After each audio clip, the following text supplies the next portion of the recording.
Nós estamos nessa série de ministrações, nesse mês, falando sobre presença. Amém? Na semana passada, nós falamos sobre Isso. Não, um de cada vez. O milagre da presença, tá bom? Era exatamente o que você ia falar, né, Moisés? Eu sempre falei de presença, Vamos falar sobre o milagre da presença. Faz tempo, né? Sábado já faz tempo. E, amor, pega ela, por favor. E hoje nós temos mais uma palavra sobre presença, conectando com aquela, e vamos ter durante esses próximos dias aí, sempre falando sobre presença por um tempo. Pegue suas Bíblias, por favor. Abram em Êxodo, capítulo 3. Bom, Êxodo 3, versos 2 a 6, diz: Moisés pastoreava o rebanho do seu sogro Jetro, que era sacerdote de Midian. Um dia, levou o rebanho para o outro lado do deserto e chegou a Horebe, o monte de Deus. Ali o anjo do Senhor lhe apareceu numa chama de fogo que saía do meio de uma sarça. Moisés viu que, embora a sarça estivesse em chamas, esta não era consumida pelo fogo. Que impressionante, pensou. Por que a sarça não se queima? Vou ver isso de perto. O Senhor viu que ele se aproximava para observar. E então, do meio da sarça, Deus o chamou. Moisés, Moisés. Eis-me aqui, respondeu ele. Então disse Deus, não se aproxime. Tire as sandálias dos pés, pois o lugar em que você está é terra santa. Disse ainda, eu sou o Deus do seu pai, o Deus de Abraão, o Deus de Isaque, o Deus de Jacó. Então Moisés cobriu o rosto, pois teve medo de olhar para Deus. Meus irmãos, baseados nesse texto, eu quero continuar então falando sobre presença com o tema Não limite o milagre da presença. Na semana passada falamos sobre o milagre da presença.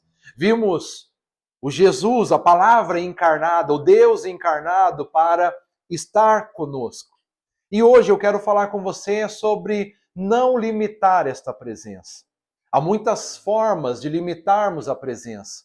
Há muitas formas de paralisarmos, nos distanciarmos da presença do Senhor. Mas hoje eu quero falar então sobre esse caminho, essa trajetória de não nos limitarmos nessa condição da presença de Deus, não limitar a presença de Deus na nossa vida. E eu começo dizendo a vocês que, particularmente, eu acredito que um dos fatores mais limitantes para a manifestação de Deus, para a presença do Senhor em nós, é a religiosidade. A religiosidade nos impede de desfrutarmos mais de Deus. Porque a religiosidade coloca sobre nós alguns parâmetros, coloca sobre nós algumas ideias, alguns planos. E aí a gente pensa, já fiz isso e tá bom. A gente pensa que porque religiosamente oramos 30 minutos, uau! A gente pensa que religiosamente lemos um capítulo da Bíblia, uau! E muitas vezes Deus está distante, Deus continua distante mesmo a gente fazendo isso. Nós pensamos que tomamos a ceia, juntamos 12 cálices no ano e dizemos, participei de todas as ceias. Glória a Deus. Estou com Deus, Deus está comigo. E isso nos impede de vivermos a real presença de Deus. Quando a gente olha para os relacionamentos, e se nós falarmos em casamento, por exemplo, o casamento não é lavar roupa. O casamento não é passar roupa. O casamento não é o homem trazer comida, mantimento para dentro de casa. O casamento não são as coisas que nós fazemos. O casamento é o quê? Relacionamento, comunhão, unidade, compartilhar de ideias. Por isso que eu noto que quando nós nos aplicamos à religiosidade, nós afastamos a presença de Deus. Quando nós temos parâmetros relacionais que estão nessa base do eu cumpro minha obrigação, nós perdemos o melhor do casamento, por exemplo, que é o relacionamento. A amizade genuína não é pautada no que eu posso fazer por você, você por mim. Ela é pautada num relacionamento de fato, numa importação. Eu me importo com você, você se importa comigo. Isso é o relacionamento. Agora, quando nós apenas cumprimos o protocolo, nós estamos perdendo o melhor. E a religiosidade nos faz perder o melhor. Para mim, Deus, ele não tem nada a ver com religião. Deus não formou uma religião. Deus não falou, vou fazer a minha religião. Não. Deus é Senhor, é Criador, ele é o Todo-Poderoso. Deus não precisa de religião. Jesus não veio aqui estabelecer uma religião. Jesus veio aqui e mostrou, revelando Deus, a essência do que é a vida, do que é viver. Mas não uma série de dogmas e práticas a serem trabalhadas ou desenvolvidas. Agora, é importante tomar um cuidado, porque quando a gente fala, olha, a vida cristã, ela não é... Nós até começamos a falar isso dentro do estudo que começamos quarta-feira, mostrando que a vida cristã não é seguir os dogmas, as práticas religiosas. Então, meus irmãos, a vida cristã ela tem base num relacionamento que nós temos com o Senhor. Mas a vida tem regras, sim ou não? Tudo tem regra. No relacionamento existem regras. No casamento tem regras. Então, é fato que no casamento tem que lavar roupa, tem que passar roupa, tem que fazer comida, tem que ter provisão, tem que trazer dinheiro para casa, comida para casa. Tem regra. Mas isso é paralelo. Isso deve ser desenvolvido de acordo com o trajeto. Com o trajeto. Não eu pensar que estou fazendo aquilo e daquilo eu estou fazendo a minha vida. Não. Isso são acessórios da vida, necessários. Mas são acessórios. É importante orar? É importante. É importante ler a Bíblia? Importante. É importante vir aos cultos? É importante. Mas nós não podemos fazer isso e achar que fizemos tudo. Certo? Então a religiosidade, para mim, muitas vezes, quando as pessoas se aplicam nesse sentido de eu fui para o culto, glória a Deus, eu sou crente. Não, cara. Não é porque você vem para o culto que você é crente. Tem um monte de ímpio que estão nas igrejas, tem um monte de sem vergonha, tem um monte... E tem uns, infelizmente, que estão até em cima dos púlpitos. Infelizmente. Tem muitos que estão até liderando. Mas segue um protocolo, bota uma roupinha, passa um perfuminho de crente, fala uns vaso, manto, xereguedé. Aí pronto. O pessoal pensa é crente. Esse aí é de Deus. Então o que nós precisamos internalizar? É que Deus, ele é o criador da humanidade. E o propósito de Deus é relacionamento. É relacionamento. E relacionamento não se constitui em 30 minutos de conversa, amigo. Não é 30 minutos de conversa. Relacionamento não se constitui em uma música que eu canto para você. Não é. Não é. Não adianta, pastor, que música legal. Aqui, vou cantar uma música para você. E aí eu vou falar, puxa, garoto, olha só, Diegão cantou uma música para mim, agora nós é amigo. Não por isso. E aí às vezes a gente pensa isso. Eu cantei uma música para Deus, eu fiz uma oração para Deus, eu dei um dinheiro para Deus. Acha que a gente está vivendo ali na esfera da presença. Não é isso. Então, meus irmãos, é importante a gente saber que, de nenhuma forma, Deus estabeleceu esses parâmetros físicos, materiais. Jesus, ele nos ensinou e deixou isso que eu estou dizendo para vocês bem claro, quando ele disse que verdadeiros adoradores o adoram em espírito e em verdade. Esse é o que tem relacionamento com Deus. Adoradores em espírito e em verdade, não que cumpram um protocolo. Não quem vem para o culto, não quem dá uma oferta, toma 12 ceias por ano. Não é isso.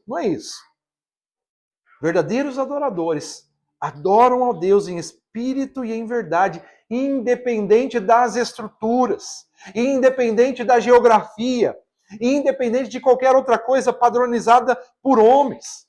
Não, você só pode adorar se tiver de gravata. Você só pode adorar se tiver com a saia de 2 metros. Você só pode...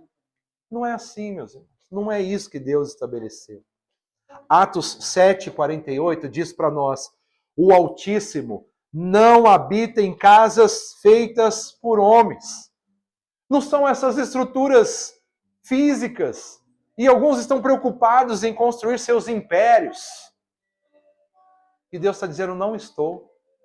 Lembra naquela igreja do Apocalipse? Que ele vai dizer o seguinte: estou na porta e bato. Meu Deus. Que o Senhor não seja um Deus que esteja lá fora. E que nós estejamos aqui na nossa forma.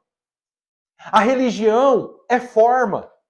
A presença de Deus é poder. Nós precisamos do poder de Deus. Nós precisamos da essência. Nós precisamos da presença. Mas a organização humana, nessa tentativa de se relacionar com Deus, quase sempre se contrapõe ao que Deus espera do nosso relacionamento com Ele. Então alguém vai pensar isso: não, eu estou, pastor, estou evoluindo, estou uma bênção. Eu estou orando com vocês todos os dias. Até estou fazendo uma consagração lá, até... Não, peraí, não é isso. Não é isso. Desfrutar de presença não é vir para o culto uma vez por semana. É algo muito maior, é algo muito mais estratégico. Biblicamente nós enxergamos que não são poucas as vezes que Jesus, e o próprio Deus, né? Até antes de Jesus vir aqui deixar isso muito claro, ele se coloca em oposição a esses critérios inventados por homens, que muitos pensam que diz respeito a ele. Então tem que fazer isso, tem que matar isso, tem que comer isso, não tem que comer aquilo, tem que desfazer isso, tem que fazer aquilo outro. É muita regra. Que não tem nada a ver, e Deus diz, não fiz isso, não falei para fazer isso. Ele vai usar o profeta Isaías, ele vai dizer, olha, vocês fazem jejum aí, vocês se martirizam, mas ao mesmo tempo que faz jejum, vocês arrumam encrenca uns com os outros. Ele diz, não é esse jejum que eu quero. Não é essa jornada que eu quero de vocês, que vocês vivam bem. Mas muitos estão enganados na religiosidade. Então eu estou dizendo tudo isso para vocês, e de forma bem objetiva, Deus está tratando isso com as nossas vidas. Vocês estão vendo que está sendo reforçado cada semana aqui num caracol, assim, ó, a gente volta no mesmo assunto, porque não adianta tu ter carinha de crente, não. Não adianta tu falar, eu sou da igreja. O que adianta é você desfrutar da presença. O que nos transforma é a presença. O que nos modela para a vida abundante é a presença de Deus. Então, com essa mensagem, nós temos o objetivo de compreender que Deus e a sua manifestação, sua presença, não estão restritos ao templo, ao culto, à liturgia, ou a qualquer outra que seja mera invenção humana. Não está. Não é porque nós nos reunimos hoje aqui e é um espaço de oração. Então Deus está. Não, peraí. Onde Deus estava durante a sua semana? Meus irmãos, nós estamos aqui falando sobre presença. Oramos, sentimos aqui Moisés tocado, levantou esse clamor. Tua presença está aqui, Senhor. Está, nós estamos sentindo a uma esfera. Tem sido assim? Tem sido assim? A presença de Deus está entre nós. Glória a Deus por isso. É a prova de que Ele não está lá na porta batendo. Mas aonde Deus estava segunda-feira? Aonde Deus estava terça-feira? Lá na sua sala, lá no seu quarto, lá no seu banheiro, durante a semana. Deus estava. Ele podia estar lá com você. Deus estava lá no trabalho com você. Ele podia, dava para ele permanecer contigo lá. Aí nós vemos aqui, aleluia, xerebe canta, labalabalaia, balabalaia. E aí? E aí? Eu vou dizer mais uma vez para vocês, meus irmãos. Não dá mais para ficar brincando de fazer cultinho. Não dá mais para ficar brincando de ser crentinho. É tempo de decisões. É tempo de vivermos as transformações poderosas de Deus. A presença de Deus é um milagre que está disponível a qualquer pessoa. A qualquer pessoa. Agora, preste atenção nisso. Em qualquer lugar e em qualquer circunstância onde haja disponibilidade pessoal de se render a Ele. A mulher samaritana perguntou: aonde nós adoramos? Em Jerusalém, Samaria? O que Jesus vai dizer? Aonde houver espírito e em verdade. Onde houver espírito e verdade, é lá que está o verdadeiro adorador, é lá que eu estou me manifestando. Vai chegar o tempo que não vai se dizer que no monte aqui se adora, no monte lá se adora, mas aonde eu estiver me manifestando e verdadeiros adoradores estiverem reverenciando, honrando a presença, eu estarei me manifestando. Agora, com tudo isso, nós dizemos: mas e aí, o que o Moisés tem a ver com isso? Bora para a aplicação. O texto vai dizer para nós: Moisés pastoreava o rebanho de seu sogro Jetro, que era sacerdote de Midian. Um dia levou o rebanho para o outro lado do deserto, chegou a Horebe, o monte de Deus. Ali, diga aí, ali. O anjo do Senhor lhe apareceu numa chama de fogo que saía do meio de uma sarça. Eu vou dizer para você mais uma vez. Nós não estamos aqui dizendo, considerando que Deus não tenha seus procedimentos, que não existam regras a serem seguidas, que não tem protocolos. Tem. Deus instituiu para nós a ceia, Deus instituiu para nós a comunhão, Deus instituiu para nós tantas coisas importantes, o batismo Deus instituiu para nós. Mas essas não são as principais características de envolvimento com Ele. O que nós queremos verificar por meio dessa mensagem, queridos irmãos, é que os padrões de Deus são diferentes desses que nós inventamos, que muitos até nos maltrataram por muito tempo. Eu lembro quando eu comecei a ir na nossa igreja lá no Brasil, numa das nossas igrejas, o Brasil para Cristo lá, eu era muito menino e aí eu estava aqui começando a ter a barbinha, eu estava deixando minha costeleta aqui, eu sempre deixava a costeleta mais avantajada, lembra aquela época que era mais modinha e tal, e aí quando eu cheguei na igreja, o pessoal já veio para mim e falou assim: se você for continuar vindo à nossa igreja, daqui uns dias o pastor vai te falar para você que tem que cortar isso aí. Eu falei: meu Deus, se eu fosse mole eu já não ia mais, mas eu continuei indo, mas não deu outra, passou uns 3 cultos, o pastorzão já antigão veio: irmão, quando você puder dar uma parada na costeleta aí. Eu falei: pastor, descansa a sua alma. E fui deixando minha barba crescer, e aí eu era uma encrenca para ele, porque eu deixava a barba crescer, eu tirava a barba, e aí alguns outros começavam a deixar a barba, e essa foi uma parte que eu não respeitei tanto ele, porque eu já tinha essa coisa: não é por aí, pastor. Mas enfim, entende que Deus não está nessas coisas. Não está de gravata, não vai pregar.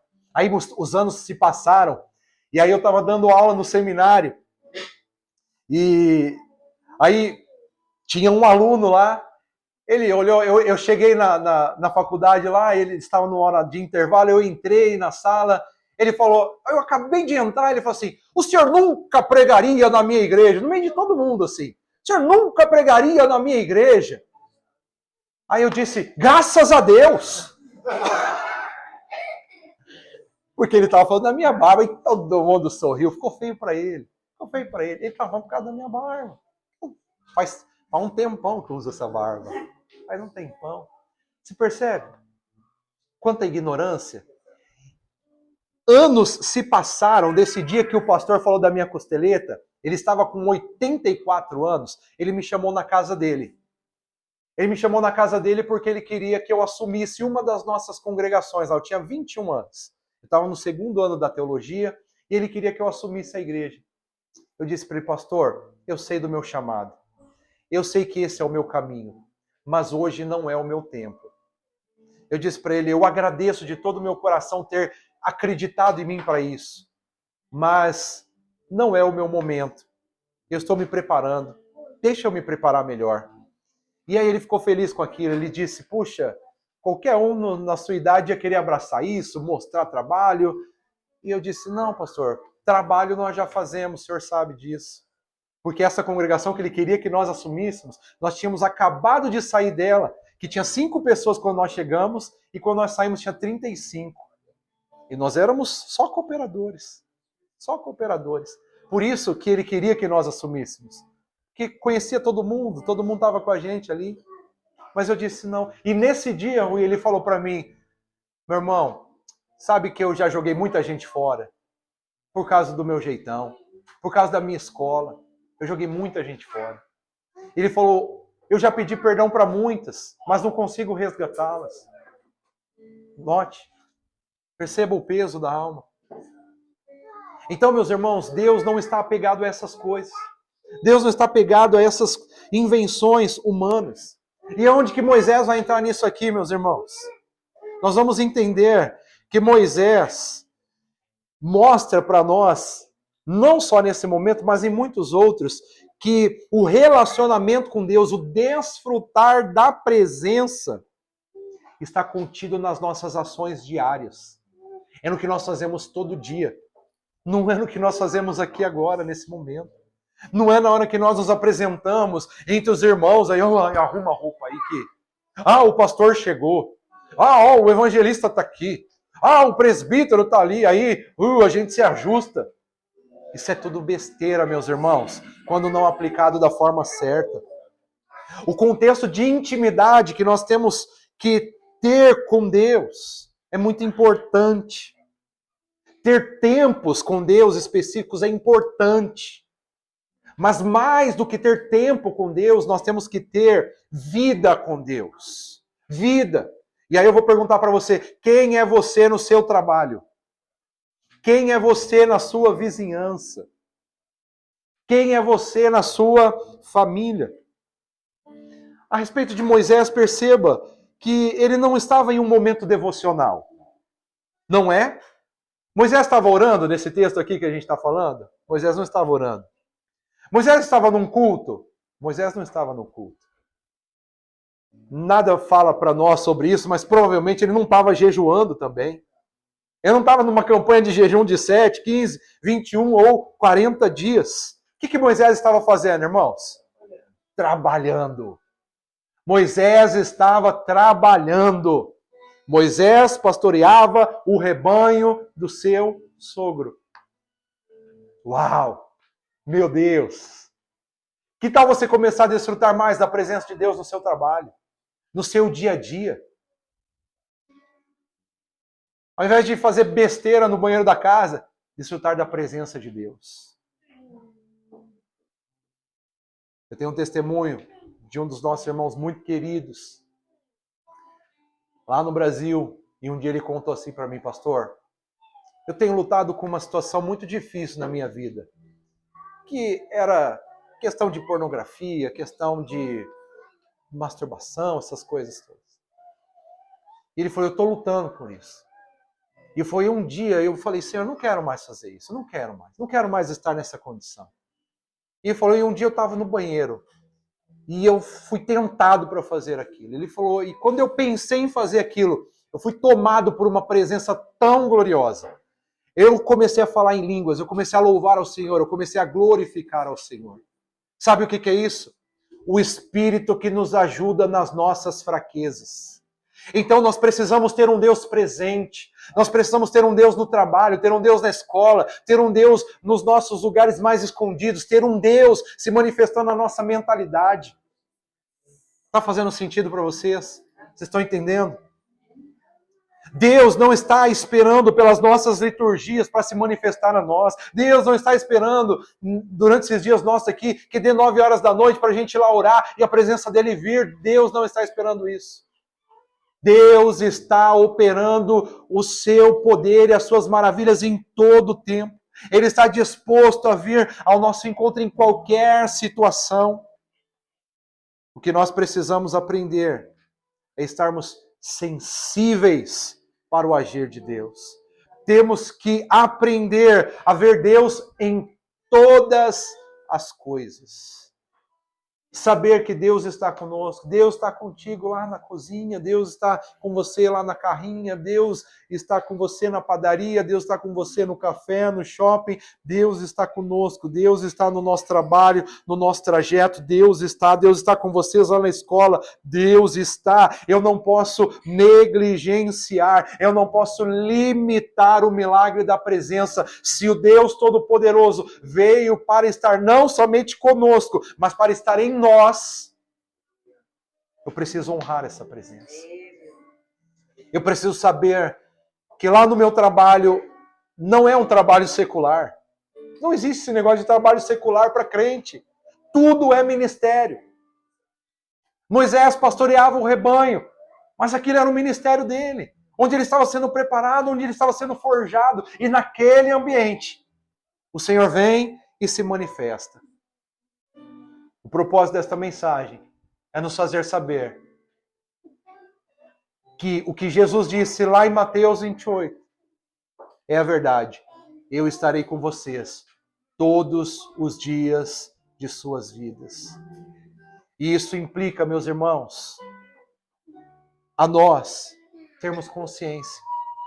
O que nós estamos buscando atrair, o que nós estamos buscando nos conscientizar nesses dias, nessa série de ministrações, é que a presença é real, é que a presença é genuína, é que a promessa de Deus é verdadeira para nós. E nós não podemos negligenciar isso. Pegando essa base, e aqui você já entendeu a mensagem, mas a gente pode percorrer outros textos bíblicos e entender que isso é a verdade do Senhor sobre nós, e é isso que Ele busca em nós. Então nós vamos para Romanos 11:36, e o apóstolo Paulo vai dizer: pois dele, por ele e para ele são todas as coisas. A ele seja a glória para sempre. Amém. A consciência de que tudo que estamos fazendo deve glorificar a Deus tem que ser dominante em nossas vidas.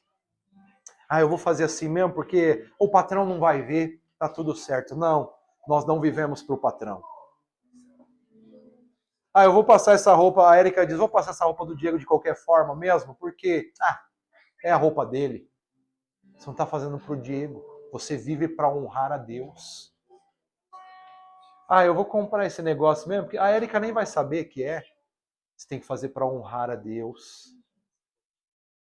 Então, meus irmãos, tudo o que fazemos é uma concessão divina. Tudo é dele. Fazemos tudo por meio dele, por ele.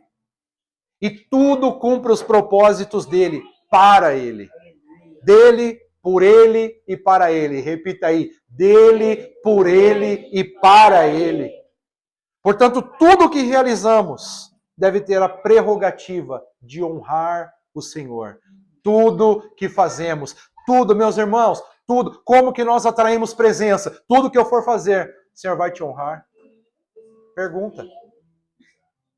Eu vou ali no quarto um pouco, o Senhor vai te honrar? Eu vou sentar, vou ligar a televisão, o Senhor vai te honrar?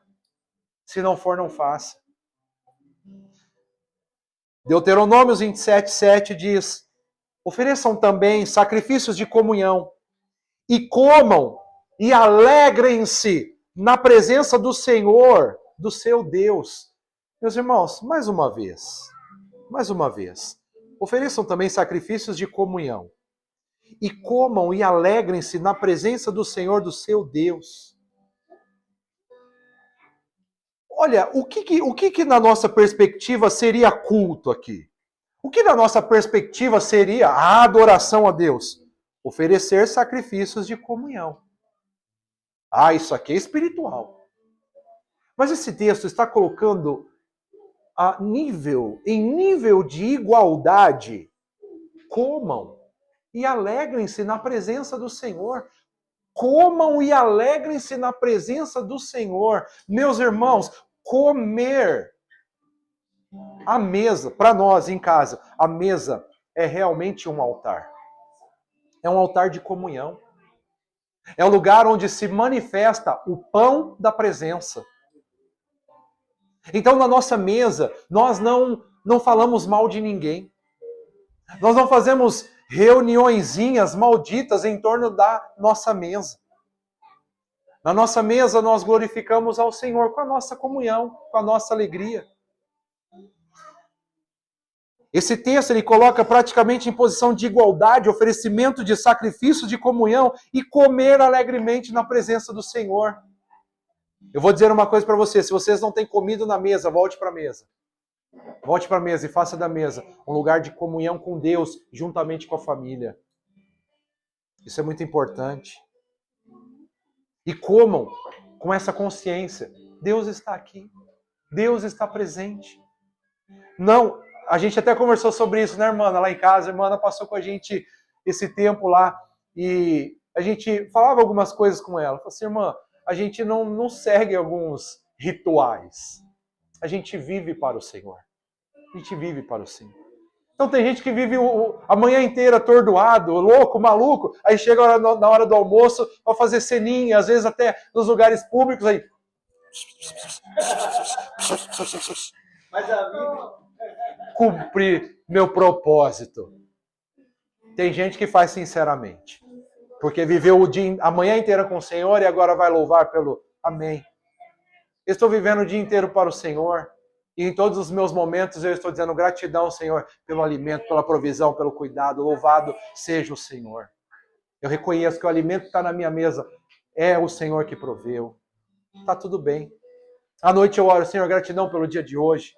Gratidão pela provisão que nós tivemos hoje. Está tudo bem. Está tudo certo. Amém, meus irmãos? Então, lembre-se disso. Então, se nós estamos prestando culto, ou se nós estamos comendo, desde que seja na presença do Senhor, nós cumprimos o propósito de nos relacionarmos com Ele. Então é isso. O Senhor está aqui. O Senhor está conosco.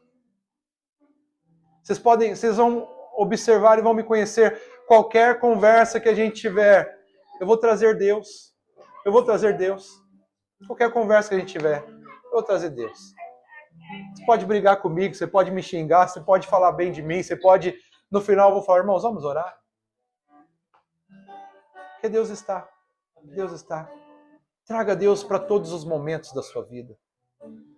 Não limite o milagre da presença. Colossenses 3:23 diz para nós, tudo. E vocês sabem que tudo no grego e no hebraico é tudo mesmo, né? Tudo é tudo mesmo. Tudo o que fizerem, façam de todo o coração, como para o Senhor e não para os homens. Tudo. Fala aí pro seu irmão, tudo. Tudo. Aqui, o conceito se torna explícito, que a direção de Deus é tudo o que fazemos, ainda que diante dos homens e para os homens. A consciência dominante deve ser de presença de Deus, de serviço a Deus. Então o que eu vou fazer? Eu sempre digo isso em casa, sempre direciono, sempre falo isso para quem eu puder. Tudo é culto para a vida do verdadeiro cristão. Tudo é louvor. Tudo é adoração. Então não se engane pensando que é aqui, que é agora, que é no templo, que é na hora da reunião da oração. Não, é em todo tempo. Não limite o milagre da presença. Eu concluo dizendo a vocês, meus irmãos, eu concluo trazendo essa consciência que conhecer os métodos de Deus por meio do texto bíblico é o que pode nos fazer compreender que não existe limitação para a manifestação milagrosa de Deus em nossas vidas. Algum religioso, manipulador, vai querer dizer, não, tem que ser aqui, ali, tem que ser desse jeito, daquele outro jeito. Não tem, meus irmãos. Onde 2 ou 3 estiverem reunidos, o Senhor disse, eu estou lá. Onde houver adoradores em espírito e em verdade, vai ter manifestação milagrosa de Deus para as nossas vidas.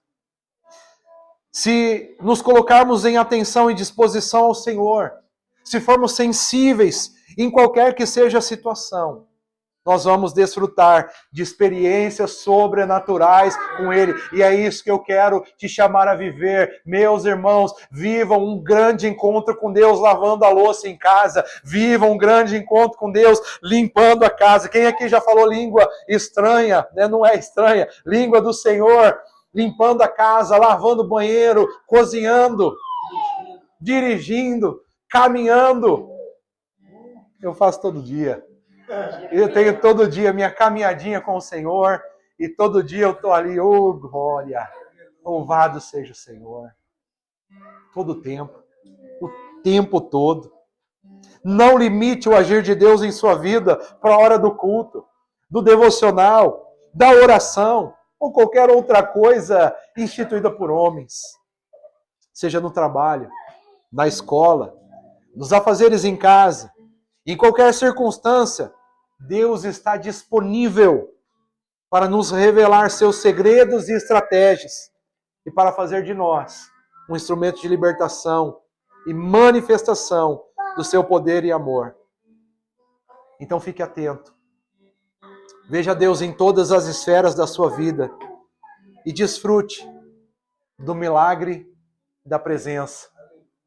Não limite essa rica oportunidade de Deus sobre nós.